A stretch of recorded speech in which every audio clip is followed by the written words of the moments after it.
এরা তো আমাদের কেউ বন্ধু না, আপাদের বন্ধু হইতে পারে, আমি জানি না। আমি দুইটা প্রশ্ন। আপনি আমাকে বলেছেন যে এক সেকেন্ড, আপনি আমাকে বলেছেন আওয়ামী লীগ আমার বন্ধু হতে পারে। আচ্ছা তাহলে যেহেতু আপনি আমাকে একটু ব্যক্তিগতভাবে প্রশ্নটা করলেন, আমি আপনাকে একটা ব্যক্তিগত প্রশ্ন করি, আপনার বয়স কত? না, আমি এই প্রশ্নের উত্তর আপনাকে দিচ্ছি না। এই মঞ্চ থেকে স্লোগান এসছে একটা একটা লিগ ধরে ধরে জবাই কর। তো তাহসিন বলেছিল যে এটা একেবারেই হয়নি এবং আমি না জেনে বলছি, আমার কানে হয়তো ওটা রয়ে গেছে, বলেছে একটা একটা লিগ ধরে ধরে জেলে ভর। না, স্লোগানটা ছিল একটা একটা লিগ ধরে ধরে জবাই কর।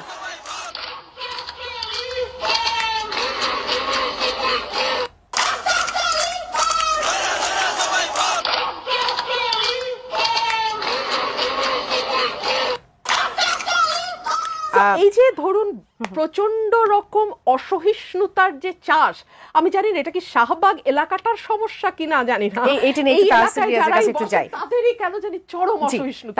আপনি বিভিন্ন ক্লাস্টারের কথা বলছেন, এটিও কি সেরকম কোন ক্লাস্টার থেকে এসেছে? আমি দেখেন, আমি একদম স্ট্রংলি বলতেছি এখনো, ঠিক আছে?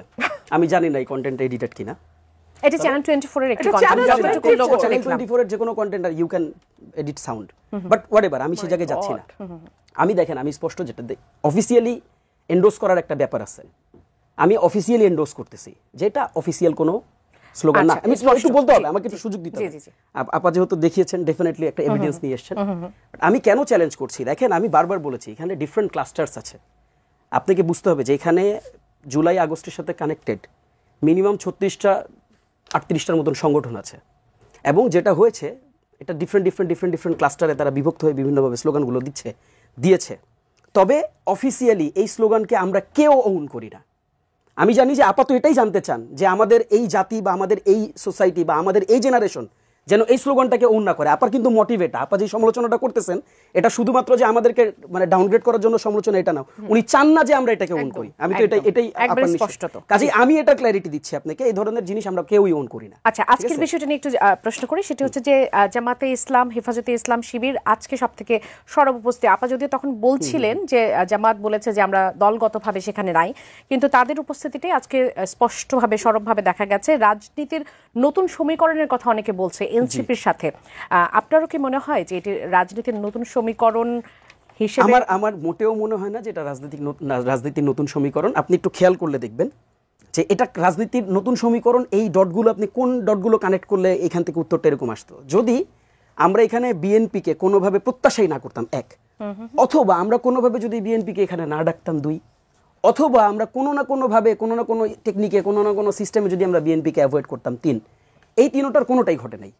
গতকাল রাত্রে সার্জিস থেকে শুরু করে এই আন্দোলনের যারা এই আন্দোলনকে এক্সিট করেছেন, এই আন্দোলনকে যারা সামনে রেখেছেন, এটাকে অ্যাপিস করেছেন, সবাই কিন্তু বিএনপিকে ওপেন প্ল্যাটফর্ম থেকে হচ্ছে এটার জন্য তাদেরকে ডেকেছে এবং তাদেরকে বলেছে এটার জন্য আসতে। কাজেই এটাকে আমরা নতুন রাজনৈতিক সমীকরণ হিসাবে দেখতে চাই না। এটা একটা বিশেষ উদ্দেশ্যকে সামনে রেখে, একটা স্পেসিফিক এজেন্ডাকে সামনে রেখে এখানে সকল রাজনৈতিক পক্ষ, রাজনৈতিক দল এখানে এসছেন। ইভেনচুয়ালি আমরা কাউকে ডেকেও আনি নাই। সাবেক রাষ্ট্রপতির দেশ ত্যাগের বিষয়টি নিয়ে রুমিন আপা কথা বলেছেন যে তিনি চলে গেলেন মধ্যরাতে। আবার নারায়ণগঞ্জের যিনি মেয়র ছিলেন সেলিনা হায়াত আইভি, তার বাসায় মধ্যরাতে তাকে পুলিশ ধরতে চলে গেল, তার এলাকাবাসী সেটিকে আটকালো, এবং সেই সাথে আবার নওফেলের কথা তিনি উল্লেখ করেছেন এবং আরাফাতের কথা উল্লেখ করেছেন। এই ঘটনাগুলো ঘটলো কিভাবে সেটি নিয়ে আপনাদের মন্তব্যের জায়গা। অনেকে বলছে যে মূল বিষয়গুলো রেখে বা অনেক গুরুত্বপূর্ণ বিষয়গুলোকে একপাশে রেখে কি আপনারা শুধুমাত্র আওয়ামী লীগের বিচারটা চাচ্ছেন? আচ্ছা দেখেন, খুবই টেকনিক্যাল একটা মজার প্রশ্নটা, মানে আপা যেটা করেছেন, এই যে কার্যক্রমগুলো ঘটেছে, এই কার্যক্রমগুলোর বিপরীতে বিএনপির প্রতিবাদ কোথায়, আপার প্রতিবাদ কোথায়? আপা রাস্তায় নেমে জিজ্ঞেস করছেন সরকারের কাছে? জিজ্ঞেস করেন নাই তো, আপা খালি প্রশ্ন করেছেন টক শোতে। অথচ আমি আপনাকে একটু স্মরণ করাই দিই, এই যে আওয়ামী লীগ নিষিদ্ধের যে আন্দোলন, আপনি একটু স্মরণ করেন তো এই আন্দোলনটা কোনটাকে বেস করে শুরু হয়েছে?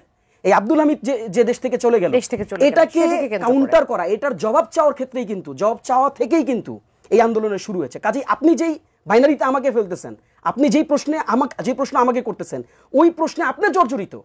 আপনাকে উত্তর দিতে হবে যে আপনি কেন আব্দুল হামিদ পালায় যাওয়ার পর রাস্তা নামেননি। আমরা তো ইন্টারিমের কাছে জব চেয়েছি, আমরা তো ইন্টারিমের কাছে আমরা স্লোগান দিয়ে বলেছি যে ইন্টারিমকে একটা জব দিতে হবে। ইন্টারিম জব দিয়ে তার ঊর্ধ্বের কোনো সরকার না। ইন্টারিম আমাদের কাছে অ্যাকাউন্টেবল। কাজে ইন্টারিমকে এই প্রত্যেকটা যে যতগুলো নাম আপা উল্লেখ করেছেন, এরা তো আমাদের কেউ বন্ধু না, আপাদের বন্ধু হইতে পারে, আমি জানি না। তা আমাদের তো কেউ বন্ধু না। তা তারা যদি পালায়া যায়, এটা পালানোর ক্ষেত্রে তো আমাদের কাছে মনে হচ্ছে, আপনি দেখেন যতগুলো ঘটনা ঘটেছে, প্রত্যেকটা ঘটনায় আপনি এনসিপি থেকে শুরু করে আজকে যারা বিভিন্ন আন্দোলন সংগ্রামের সাথে যারা যুক্ত তারা সামনের দিকে এসে এটার প্রতিবাদ করেছেন। কাজেই এই প্রশ্নের উত্তর আপনি আমার কাছে যদি জিজ্ঞেস করেন, যদি নিষিদ্ধ করা হয় তাহলে কি সমাধানটা পাবেন? আমি তো শেষ করি, এই অংশ খুব বেশি সময় পাবো না। আমি এই বাংলাদেশে যতগুলো ইন্টারিমের যতগুলো ব্যর্থতা, এই ব্যর্থতাগুলোর জন্য আমরাই প্রতিবাদ করেছি। আমরাই প্রত্যেকটা জায়গায়, এই যে বিচারের জন্য, আমরা তো বিচারের জন্য আমরা 2 তারিখ সমাবেশ করেছি, আপনি 2 তারিখে বিচারের জন্য বিচারকে কোর্ট করেছেন। আমি আরেকটা প্রশ্ন জাস্ট করে ছেড়ে দিই, সেটা হচ্ছে যে দেখেন, আমি আপার কাছে স্পষ্ট বলতে চাই। আপা বলছেন যে আমরা যখন বলতেছি জনগণ এটা রায় দিচ্ছেন। আমরা যখন বলতেছি, আপা বলতেছে তোমারে কোন জনগণ বলছে। আমি আপার কাছে প্রশ্ন করতে চাই, আপা তো বিএনপিকে রিপ্রেজেন্ট করতেছেন, এখানে ডেফিনেটলি বিএনপিকে রিপ্রেজেন্ট করতেছেন। আপা যদি বিএনপিকে রিপ্রেজেন্ট করে থাকেন, তাহলে মির্জা ফখরুল আজকে যেটা বলছেন যে সারা দেশের মানুষ আওয়ামী লীগকে চায় না, তাহলে আমি এই প্রশ্নটা করতে চাই, তাহলে মির্জা ফখরুলকে কোন দেশের মানুষ বলে দিয়ে গেছে যে আওয়ামী লীগকে তারা চায় না? মির্জা ফখরুলের কাছে যেই জনগণগুলো, যেই মানুষগুলো বলে দিয়ে গেছেন, আমাদের কাছেও সেই জনগণ, সেই মানুষরাই বলে। অসংখ্য ধন্যবাদ। আপনি সমস্যা নেই, আমি জাস্ট টকশোতে কেন বলছেন প্রতিবাদ কেন করছেন না? আপা দুইটা প্রশ্ন, এই অংশ পাবো না খুব বেশি সময়। দুইটা প্রশ্ন। আপনি আমাকে বলেছেন যে এক সেকেন্ড, আপনি আমাকে বলেছেন আওয়ামী লীগ আমার বন্ধু হতে পারে। আচ্ছা তাহলে যেহেতু আপনি আমাকে একটু ব্যক্তিগতভাবে প্রশ্নটা করলেন, আমি আপনাকে একটা ব্যক্তিগত প্রশ্ন করি। আপনার বয়স কত?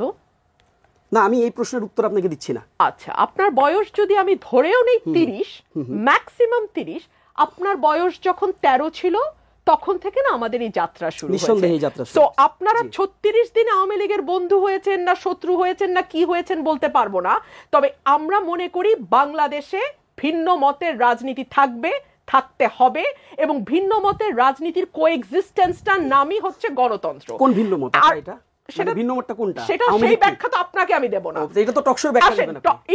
আপনার বয়স যেমন আপনি বলবেন, এটা তো ব্যক্তিগত প্রশ্ন, আমি সেটা উত্তর কেন দেব? ব্যক্তিগতভাবে বলবেন আওয়ামী লীগ আমার বন্ধু হতে পারে। আমার বয়স কত? আপনি যেমন বলতে পারেন আওয়ামী লীগ আমার বন্ধু হতে পারে, আপনি যখন বলতে পারেন আমার বন্ধু হতে পারে, তখন আমি আপনাকে এই প্রশ্ন করতেই পারি যে আওয়ামী লীগের ডিসকাশনে আমি জিজ্ঞেস করতে পারি সম্ভবত তখন থেকেই আমাদের এই